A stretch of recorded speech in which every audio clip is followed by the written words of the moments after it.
Hello friends, प्राथमिक शिक्षक PRT के लिए ये जानना ज़रूरी है। यदि आप चाहते हैं कि हम फाइट करें, हमारा सिलेक्शन हो, 4.0 में हमारा रिजल्ट हो, तो इसके लिए आपको अपने सिलेबस का सेल्फ स्टडी करना पड़ेगा, इसका सर्जरी करना पड़ेगा और ये समझना होगा कि यदि हमें 90 पार करना है, यदि हमें इसमें सिलेक्शन लाना है, तो हमें क्या करना पड़ेगा। सबसे ज़्यादा ज़रूरी है, यदि आप सेट प्रैक्टिस बहुत ज़्यादा कर लीजिए, है ना, 10,000 20,000 प्रश्नों को कर लीजिए, यदि आप अपने सिलेबस का स्टडी नहीं किए हैं तो इसका कोई फ़ायदा नहीं है, कोई बेनिफिट नहीं है। यदि आपको लगता है कि हमारा पीआरटी में रिजल्ट होना ज़रूरी है, यदि आप चाहते हैं कि हमारा एक सेट कॉन्फर्म हो जाए, तो इसके लिए सबसे जो बेसिक जो चीज़ें हैं, है ना, लोग कहता है कि घर की अगर नींव मजबूत हो तो आदमी उस पर मंजिल बना सकता है। इसीलिए जो सिलेबस आपको दिया गया है उस सिलेबस को पहले समझिए, उसके बाद प्रक्रिया स्टार्ट होता है कि हमें अब कहाँ से कैसे तैयारी करना चाहिए। आज हम लोग उन सारे मुद्दों पे बात करेंगे ताकि आपका पीआरटी में एक सीट कन्फर्म हो जाए, है ना। तो चलिए सबसे पहले पैटर्न को समझते हैं, फिर उसके बाद जहाँ से मेरिट लिस्ट हमारा बनता है, सामान्य अध्ययन 120 प्रश्नों पे हम लोग उस पर डिटेल्स में बात करेंगे। तो देखिए, आपको पीआरटी में जब आप जाएंगे एग्ज़ाम देने के लिए तो आपको 2.5 घंटे का समय मिलेगा। 2.5 घंटे का समय मिलेगा, जिसमें पहला पेपर होगा आपका लैंग्वेज का, भाषा का पहला पेपर। इस पेपर्स में पास करना अनिवार्य है, वरना बाकी आपके पढ़ाई लिखाई हार्डवर्क करने का कोई फ़ायदा नहीं है। यदि आप इसमें 30% मार्क्स नहीं लाते हैं तो 30% अगर मार्क्स आप नहीं लाते हैं तो आपका पूरा पढ़ा लिखा सब कुछ बेकार हो जाता है। इसलिए यहाँ पे पास करना ज़रूरी है, अनिवार्य है। तो चलिए हम लोग बात करते हैं। तो भाषा पेपर रहेगा जहाँ से 30 प्रश्न पूछे जाते हैं, और 30 प्रश्नों में यहाँ पे 2 सेक्शन होंगे। एक अंग्रेजी का जहाँ से 8 प्रश्न पूछे जाते हैं, और भाषा में आप कोई भी चूज कर सकते हैं। किसी का हिंदी अच्छा है तो हिंदी लेता है, किसी का बांग्ला अच्छा है तो बांग्ला लेता है, किसी का उर्दू अच्छा है तो उर्दू लेता है। यहाँ से 22 प्रश्न पूछे जाते हैं, और आपको पास कितने में करना है तो 30% मार्क्स लाना जरूरी है। मतलब अगर 30 प्रश्नों में 9 प्रश्न आप बना लेते हैं, सही हो जाता है, तो आप पास हो जाते हैं। ठीक है, इसमें पास करना जरूरी है, इसमें मेरिट लिस्ट की कोई ज़रूरत नहीं है, सिर्फ पास करना जरूरी है ना। उसके बाद हम लोग आते हैं जो सेकंड पेपर है, जिसके आधार पर आपका मेरिट लिस्ट बनता है, और जिसके आधार पर आपका, है ना, ये तय किया जाता है कि आप इसमें प्राथमिक टीचर बन रहे हैं कि नहीं बन रहे हैं। अगर आपका इसमें बहुत अच्छा मार्क्स है, अगर यहाँ पर 90+ मार्क्स लेकर के आते हैं, तो आपका सिलेक्शन 100% हो जाता है ना। सिलेक्शन जो है 100% आपका हो जाता है। चलिए हम लोग बात करते हैं यहाँ पे नेक्स्ट सेकंड पेपर है ना। ये सेकंड पेपर है, सोशल साइंस में क्या क्या पूछा जाता है। सोशल साइंस में हम लोग यहाँ पर देखेंगे तो सोशल साइंस में इतिहास से प्रश्न पूछे जाते हैं। और इतिहास में ऐसा नहीं है कि आपको सब कुछ पढ़ना है, यही तो दिक्कत वाली बात है जो समझ नहीं पाते हैं। आपको यहाँ सब कुछ नहीं पढ़ना है, यहाँ पे आपको इंडियन नेशनल मूवमेंट पढ़ना है। इंडियन नेशनल मूवमेंट पढ़ना है, जहाँ 1885 से लेकर के हमको 1947 तक पढ़ना होता है, और यहीं से सारे प्रश्न पूछे जाएंगे, इससे बाहर प्रश्न पूछा नहीं जाएगा। पढ़ने के लिए यहाँ पे बहुत सारे मटेरियल होगा, बुक्स होगा, लेकिन आपको सही और सटीक किताबें बताएंगे क्या पढ़ना चाहिए, है ना। उसके बाद हम लोग देखेंगे यहाँ पे, ये हो जाएगा ज्योग्राफी, और यहाँ से हमें इंडियन ज्योग्राफी पढ़ना है, इंडियन ज्योग्राफी पढ़ना है, और प्लस में हमें बिहार का ज्योग्राफी पढ़ना है। बिहार का ज्योग्राफी इतना पढ़ लेते हैं, आपका 20 नंबर का जो सवाल आएगा निश्चित तौर पे यहाँ से बन जाता है। उसके बाद देखेंगे हम लोग पर्यावरण से यहाँ पे 10 प्रश्न पूछे जाते हैं पर्यावरण से, और पर्यावरण से पूरा डिटेल्स में नहीं पढ़ना है, व्यवहारिक प्रश्न पूछे जाते हैं, तो हमें व्यवहारिक प्रश्न ही बनाना पड़ेगा। इसी तरह भारतीय राज्य व्यवस्था, जहाँ से 7 से 8 प्रश्न पूछे जाते हैं, और बिहार स्पेशल, जहाँ से 7 से 8 प्रश्न यहाँ से भी पूछे जाते हैं, है ना। तो हमें इतना पढ़ना होगा। सोशल साइंस में इतिहास है, भूगोल है, पर्यावरण है, भारतीय राज्य व्यवस्था है, और बिहार स्पेशल है। सबसे ज़्यादा ज़रूरी क्या है यहाँ पे, पढ़ तो हम रहे हैं, कि आपको ये बात समझ में आ रहा है कि हमें यहाँ से पढ़ना क्या है।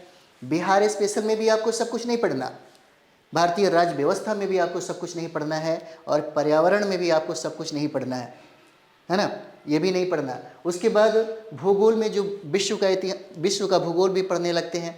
इंडियन ज्योग्राफी में भी सब कुछ नहीं पढ़ना होता है, वहाँ भी एक सिलेक्टेड टॉपिक है जहाँ से हमें पढ़ना है। ऑलरेडी हम इस पर वीडियो भी बना चुके हैं, है ना। इसी तरह से इतिहास में हमें इतिहास में क्या क्या पढ़ना है ये जानना जरूरी है। उसके बाद हम लोग नेक्स्ट जो सब्जेक्ट है साइंस, साइंस में हमें पढ़ना है फिजिक्स, साइंस में पढ़ना है केमिस्ट्री और साइंस में हमको पढ़ना है बायोलॉजी। 3 सब्जेक्ट है जहाँ से हमें स्टडी करना होगा। उसके बाद है हमारा गणित, रीजनिंग और करंट अफेयर्स। यहाँ से एकदम सॉलिड नंबर मिलता है, 45 नंबर आपको यहीं से मिल जाएगा, यहीं से आपको 45 नंबर मिल जाता है। 15 और 15 30 प्रश्न यहाँ से पूछे जाते हैं। बहुत ऐसे विद्यार्थी हैं जिनका 30 में 30 आता है। इसकी तैयारी करने के लिए सबसे ज़्यादा ज़रूरी है कि एक घंटा दिन का, है ना, डेली 3 घंटे का टाइम दीजिएगा, है ना। और एग्ज़ाम तक चलना चाहिए। इसकी तैयारी जो है एग्ज़ाम तक चलना चाहिए। अगर एग्ज़ाम तक चल रहा है तो 45 में आराम से 40 नंबर आपको मिल जाएगा, यहीं से 40 नंबर आपको मिल जाएगा, एकदम गारंटेड, अगर सही तरीके से आपका स्टडी चल रहा है तो। उसके बाद हम लोग यहाँ पे बात करते हैं अब हमें करना क्या है। हमने सिलेबस को समझ लिया, सिलेबस में क्या क्या पूछे जाएंगे ये भी हमने समझ लिया। जब हमें ये सारी बातें समझ में आ जाती है तो अब हमें क्या करना चाहिए ताकि हमारा सिलेक्शन हो। अब हमें क्या करना चाहिए ताकि हम अपने कटअप को पार कर सकें। अब हमारे दिमाग में यही बात चल रहा है कि अब हम क्या पढ़ें ताकि हमारा नंबर अच्छा है, मार्क्स अच्छा है ना। जब भी हम प्रैक्टिस सेट बनाए तो हमारा, है ना, 90 पार कर जाए तो हम निश्चिंत हो जाएंगे कि अब हमारा सिलेक्शन हो रहा है। तो इसके लिए जो सबसे ज़्यादा ज़रूरी है वह होता है first self study. Self study करिए, इसके अलावा कोई दूसरा रास्ता नहीं है। अगर हम आपको 2 घंटा पढ़ा रहे हैं तो कम से कम बैठ कर के 8 से 10 घंटा स्टडी करिए। सेल्फ स्टडी है तो ठीक है, वरना सब बेकार हो जाएगा, कोई फ़ायदा नहीं है। अब जब आपको सेल्फ स्टडी करना है तो हमें सेल्फ स्टडी में क्या करना चाहिए, है ना। अगर हमको मेहनत करना है तो गलत तरीके से मेहनत करेंगे तो रिजल्ट नहीं आएगा। अगर हम सही तरीके से मेहनत करने लगेंगे तो निश्चित तौर पे हमारा सफलता निश्चित होगा। तो सही तरीका क्या है, अगर हमको सेल्फ स्टडी करना है तो आखिर हम क्या पढ़ें ताकि हमारा नंबर अच्छा है। तो देखिए SCERT और NCERT को ही संदर्भ रखिए, बाकी कुछ मत पढ़िए। SCERT और NCERT का संदर्भ पढ़िए, इतना पढ़ लेते हैं तो 90 पार कर जाएगा, इसकी गारंटी है। 90 पार कर जाता है। इससे बाहर का कोई भी, है ना, प्रश्न न पूछा है न पूछेगा, इससे बाहर कुछ भी नहीं पूछेगा। अगर आप 6 क्लास से लेकर के अगर 10th क्लास तक आप NCERT या SCERT, खास करके हम प्राथमिकता SCERT का देंगे, अगर आप SCERT की किताबें पढ़ लेते हैं तो 100% आपका 90 पार कर जाएगा। एकदम गारंटेड है कि रिजल्ट आपका होगा ही होगा, कोई बड़ी बात नहीं है यहाँ से। तो SCERT को संदर्भ बनाइएगा। SCERT का संदर्भ हम क्यों बोलते हैं, क्योंकि देखिएगा इतिहास, ज्योग्राफी, पॉलिटी, करंट अफेयर्स जब प्रश्न पूछता है BPSC के द्वारा तो अधिकतर प्रश्न आपका बिहार के संदर्भ में पूछा जाता है। और बिहार के संदर्भ में जो विद्यार्थी SCERT बिहार सरकार की किताब जो पढ़ा रहेगा, बिहार सरकार की जो किताब पढ़ा रहेगा वही विद्यार्थी कंप्लीट करता है। NCERT पढ़ लीजिए, NCERT का सार संग्रह पढ़ लीजिए, बिहार के संदर्भ में कुछ भी नहीं लिखा है। आपको सबसे ज़्यादा कहाँ मिलेगा, तो यहाँ बिहार सरकार की जो किताब है इसमें मिलेगा। अब हमको पढ़ना कैसे, तो हमारे पास जब हम किताबों को पढ़ते हैं, है ना, तो यहाँ पर किताबों को एक तरीका से पढ़ना चाहिए। पढ़ने के लिए तो सारे लोग पढ़ते हैं, लेकिन हमें किस स्टाइल में पढ़ना चाहिए ताकि हमारा मार्क्स आ जाए, हमारा नंबर अच्छा है। तो सबसे पहले जब आप किताबों का अध्ययन करते हैं तो यहाँ से 2 चीज़ें हम निकालते हैं। एक हो जाता है फैक्ट और दूसरा हो जाता है कॉन्सेप्ट। फैक्ट और कॉन्सेप्ट का इन्फॉर्मेशन जो है उसको ज़्यादा से ज़्यादा कलेक्ट करिए।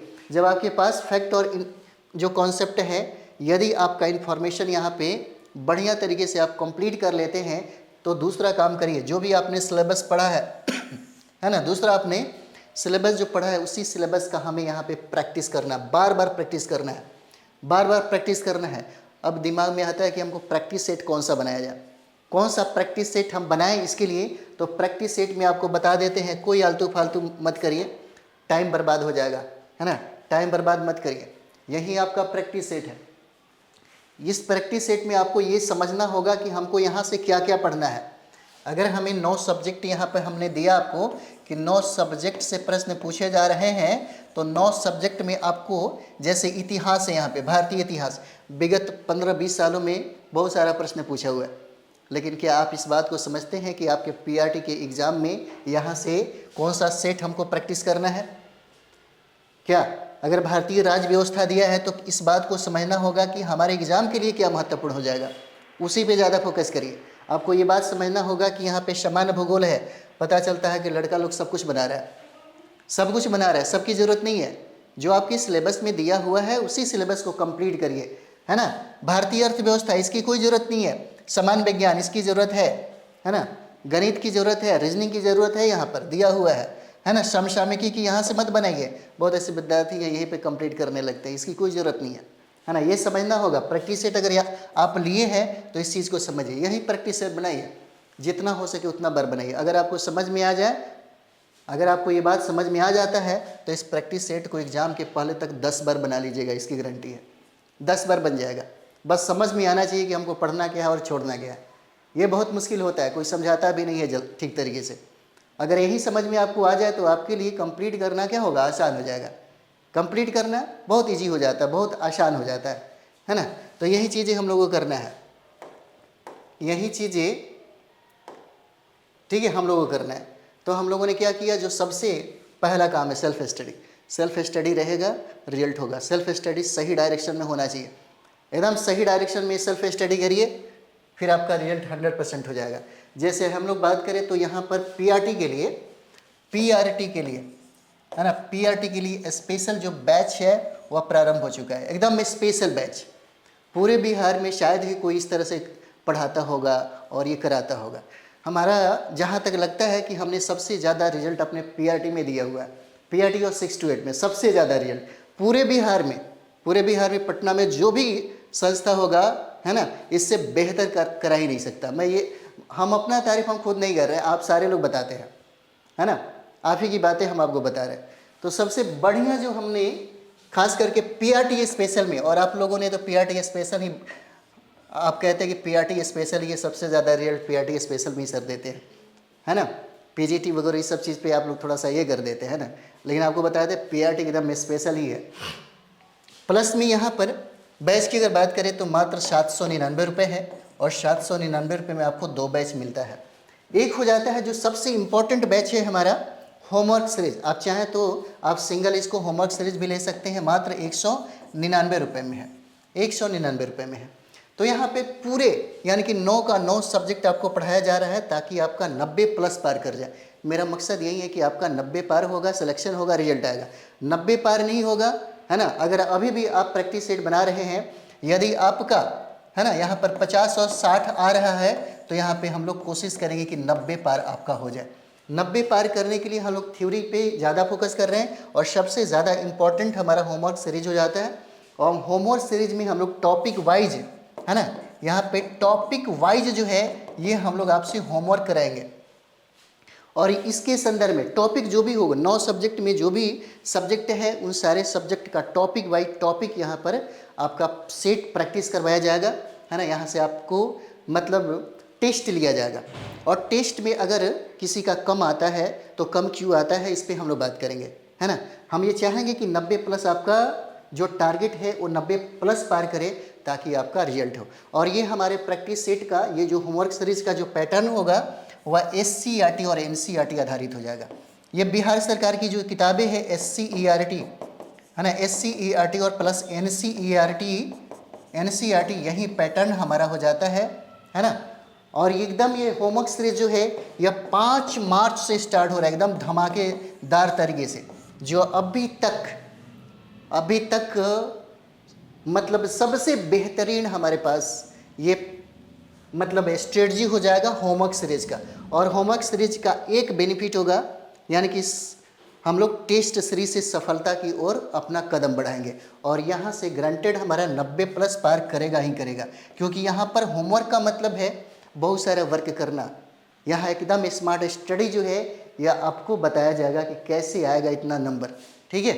चलिए, अगर आपको हमसे बात करना हो, हम किसी भी सिलसिले में आपको लगता है कि कांटेक्ट करना चाहिए, है ना, तो आप इस नंबर पे कांटेक्ट कर सकते हैं, 62 059 98 401। एक और नंबर है, आप चाहें तो इस पर भी कर सकते हैं, 84 060, है ना, 51 999 पे आप मैसेज कर सकते हैं।